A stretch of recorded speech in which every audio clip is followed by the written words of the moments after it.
Praise the lord. మన ప్రభును మన రక్షకుడైన యేసుక్రీస్తు వారి ఉన్నతమైన నామంలో మీ అందరికీ మా హృదయపూర్వక వందనములు. ఈ రోజు దేవుని వాక్యము, చూచుచున్న దేవుడవు నీవే అను పేరు తనతో మాట్లాడిన యెహోవాకు పెట్టెను. ఆదికాండము 16వ అధ్యాయము 13వ వచనము.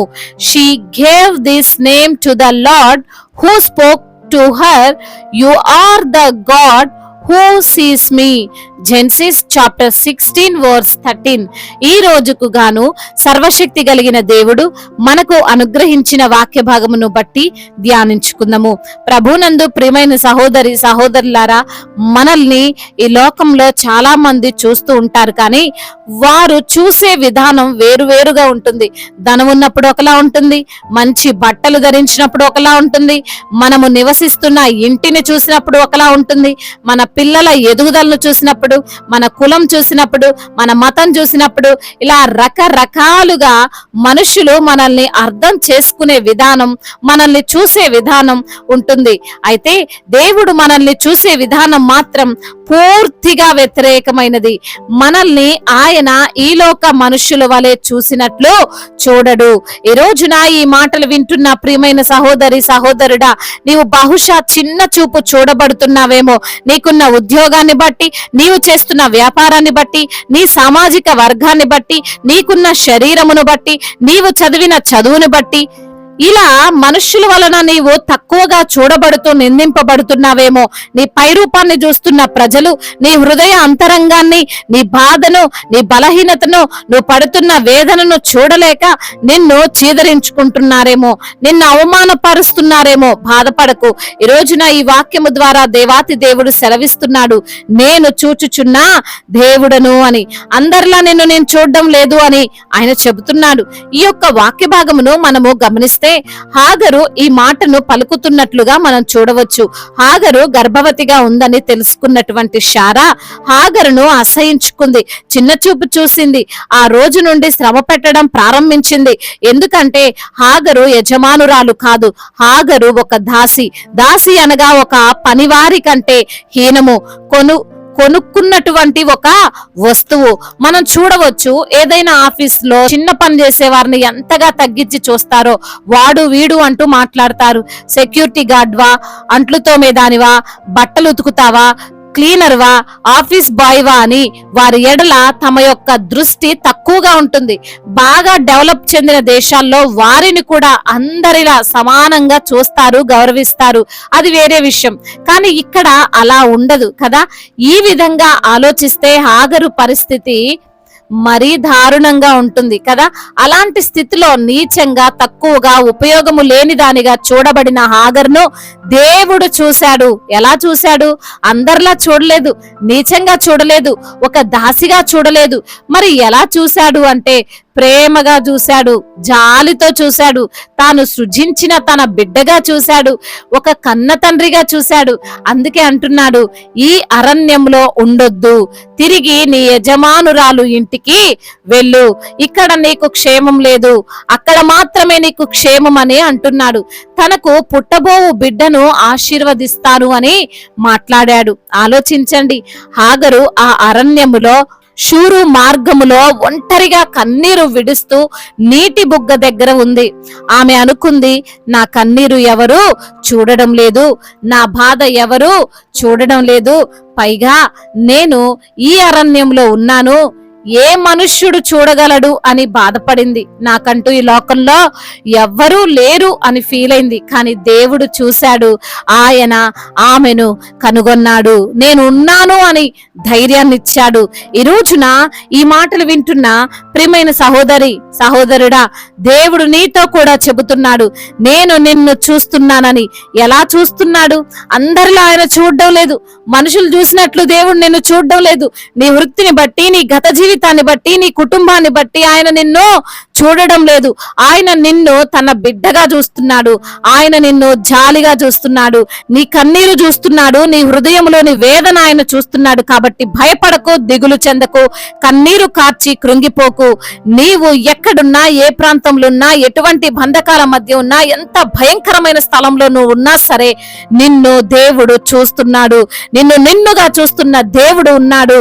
ఆయన నిన్ను చూసేది ఎలా ఉన్నావు అని కాదు, నీ పరిస్థితి తెలుసుకోవడానికి కాదు, నీ స్థితిగతులను మార్చడానికి, నీ బంధకాల నుండి, నీ బాధల నుండి, నీ అనారోగ్యం నుండి, నీ సమస్యల నుండి విడిపించడానికి ఆయన నిన్ను చూస్తున్నాడు.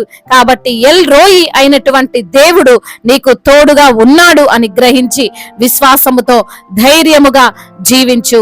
దేవుడు ఈ మాటలను దీవించి మన హృదయములో ఫలింప చేయునుగాక. వాక్య భాగమును బట్టి ప్రార్థించుకుందాము. ప్రతి ఒక్కరు కూడా ప్రార్థనలో విశ్వాసముతో ఏకీభవించగలరు. విశ్వాసంతో మనము ప్రార్థనలో ఏకీభవిస్తే దేవుడు అద్భుత కార్యాలను మన పట్ల జరిగిస్తాడు. దేవుడి మాటలను దీవించునుగాక. ఆమేన్. ప్రార్థన. మహాశక్తి సంపన్నుడా, మహోన్నతుడా, కృపా కనికరములు కలిగిన దేవా, జీవాధిపతి, మీకు స్తోత్రాలు. ఉన్నతుడా, సర్వోన్నతుడా, ఆది సంభూతుడా, ఆశ్చర్యకరుడా, మీకు వందనాలు. ఈ సమయంలో వాక్యం ద్వారా మీరు మాతో మాట్లాడారు ప్రభ. మమ్మల్ని ధైర్యపరిచారు, ఆదరించారు అయా. మీ యొక్క వాక్యములు మమ్మల్ని స్థిరపరిచారు. అవును తండ్రి, నీవు చూచుచున్న దేవుడవు. హాగరు యొక్క కన్నీరు తుడిచిన దేవుడవు. హాగరు యొక్క మొరను ఆలకించిన దేవుడవు. అరణ్యములో ఆమెను దర్శించిన దేవుడవు. ఆమె మాట్లాడిన దేవుడవు. ధైర్యాన్ని కలిగించిన దేవుడవు. నీకు స్తోత్రాలు ప్రవ్వా. అవునయ్యా, మనుషులు చూసే విధానం వేరు, మీరు అయా మమ్మల్ని సృజించిన దేవుడవైన మీరు చూసే విధానం వేరు. మీరు చూస్తే మా పరిస్థితులు మారిపోతాయి. మనుషులు చూస్తే మాకు సహాయము అందదు గాని తండ్రి, సర్వశక్తిమంతుడవు, సర్వాధికారివైన దేవుడవు తండ్రి. మీరు మా వైపు చూస్తే ప్రభా, మా పరిస్థితులు, స్థితిగతులు, సమస్యలు, అనారోగ్యాలు అన్ని కూడా తండ్రి మార్చబడతాయని తండ్రి వాక్యం ద్వారా మీరు మాతో మాట్లాడారు. మమ్మల్ని ఎంతగానో ధైర్యపరిచారు. ఈ రోజున ఎందరైతే బిడ్డలు వారికి ఉన్న కష్టాలను బట్టి, శ్రమలను బట్టి కృంగిపోతున్నారు, ప్రతి బిడ్డను మీరు లేవనెత్తండి. అనారోగ్యముతో బాధపడుతున్న ప్రతి బిడ్డకు మంచి ఆరోగ్యాన్ని దయచేయండి అయా. ఆ మరణ పడకపై ఉన్నటువంటి ప్రతి బిడ్డను మీరు లేవనెత్తండి. మరణాన్ని జీవముగా మార్చమని బ్రతిమిలాడుకుంటున్నాం తండ్రి. అదే విధంగా నా తండ్రి, అప్పుల ఊబిలో నుండి వారికి విడుదల దయచేయండి. ఆర్థిక సమస్యలన్నింటినీ కొట్టివేయండి అయా. మా పోషకుడవు, మా రక్షకుడవు, మమ్మల్ని లేవనెత్తువాడవు నీవే ప్రభా. నీ వైపు బిడ్డలు చూస్తుండగా అద్భుత కార్యాన్ని జరిగించండి దేవా. అదే విధంగా కుటుంబములో సమస్యలు, కలతలు, భార్యాభర్తల మధ్య విభేదాలు, అనుమానాలు అయా మరి తండ్రి, ఒకరిని ఒకరు అర్థం చేసుకున్నటువంటి పరిస్థితి, ప్రేమ లేనటువంటి తత్వం అన్నిటినీ కొట్టివేయండి, సమాధానపరచండి. చిన్న బిడ్డలను కాచి కాపాడండి. యవన బిడ్డలందరికీ మీరు తోడుగా ఉండండి. యవన వయసులో మీ కాడిని మోసే కృపను దయచేయండి నా తండ్రి అయా. చెడు వ్యసనాల నుంచి విడుదల దయచేయండి. ఆ డ్రగ్స్ ఎడిక్షన్ నుంచి విడుదల దయచేయండి. గేమ్స్ ఎడిక్షన్ నుంచి విడుదల దయచేయండి. ముఖ్యంగా మొబైల్ ఎడిక్షన్ నుంచి విడుదల దయచేయండి. తల్లి మాటకు, తండ్రి మాటకు లోబడే బిడ్డలుగా ప్రతి యవన బిడ్డను మీరు నిలవబెట్టుకోండి తండ్రి. అదే విధంగా నా ప్రభా, ఎందరైతే బిడ్డలు ఈ రోజున నా తండ్రి ఉద్యోగం లేకుండా బాధపడుతున్నారో ప్రభా అయ్యా, ఎన్నో ఇంటర్వ్యూలకు వెళ్తున్నా, ఎన్నో తండ్రి జాబ్ కి ప్రిపేర్ అవుతున్నా, జాబ్ పొందుకోలేని బిడ్డలు ఉన్నారయ్యా. సహాయం చేయండి.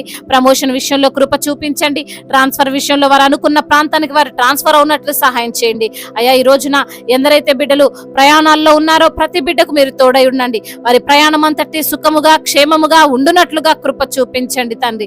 అదే విధంగా నా ప్రభా, ఎందరైతే బిడ్డలు ఈ రోజున నా తండ్రి అయ్యా విరిగి నలిగిన హృదయముతో కృంగిపోతున్న వారిని లేవనెత్తండి. తల్లివై తండ్రివై వారిని మీరు ఆదరించండి.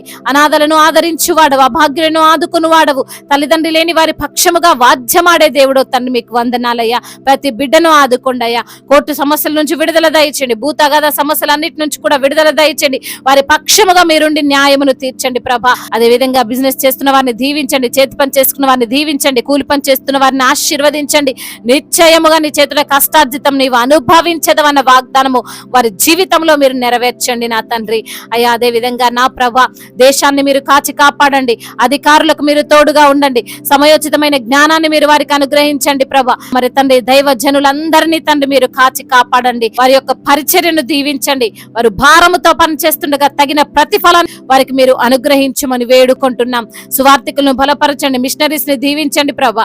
అదే విధంగా నా ప్రభా, ఇతర దేశాల్లో ఉంటున్న ప్రతి బిడ్డకు మీరు తోడై ఉండండి. వారు ఎన్నో ప్రయాసలు ఎన్నో కష్టాలు పడుతుండగా ప్రభా వారి కష్టానికి తగినట్లుగా ప్రతిఫలాన్ని అనుగ్రహించండి. రక్షణ లేక ఉన్నటువంటి ప్రతి బిడ్డకు రక్షణ దయచేయండి ప్రభా. అయా మారు మనసు లేక ఉన్న ప్రతి బిడ్డకు మారు మనసును దయచేయండి తండ్రి. అయా ఇంకా చెప్పుకోలేనటువంటి బాధతో విరిగి నలిగిన హృదయముతో మీ సన్నిధిలో మొరపెడుతున్న ప్రతి బిడ్డను మీరు జ్ఞాపకం చేసుకోండి. సంతానము లేని బిడ్డలను తండ్రి మీరు దీవించి వారికి సంతానాన్ని దయచేయండి తండ్రి.